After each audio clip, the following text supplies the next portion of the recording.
नमस्कार भक्तों, स्वागत है आपका भक्ति भजन वाणी में। आज हम सुनेंगे देव और दानवों के बीच हुए उस अद्भुत प्रसंग की कथा जिसे हम समुद्र मंथन के नाम से जानते हैं।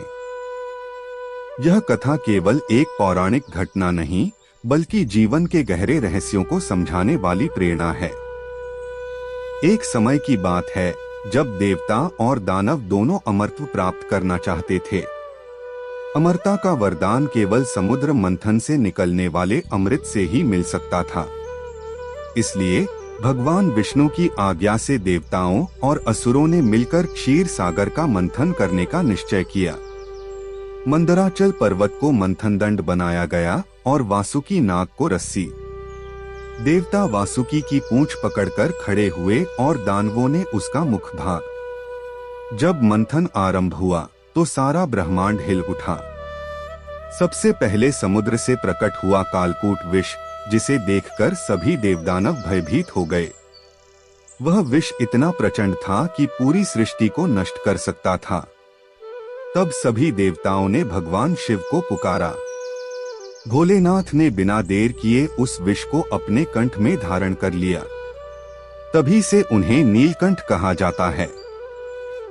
इसके बाद समुद्र से अनेक रत्न निकले। चंद्रमा, ऐरावत हाथी, लक्ष्मी जी, कामधेनु गौमाता, पारिजात वृक्ष और अनेक दिव्य आभूषण। इनमें से हर वस्तु का अपना महत्व था और देवदानव दोनों उसका लाभ उठाना चाहते थे।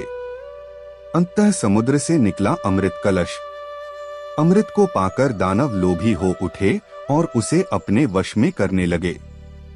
तब भगवान विष्णु ने मोहिनी रूप धारण किया और अपनी दिव्य माया से दानवों को मोहित कर दिया।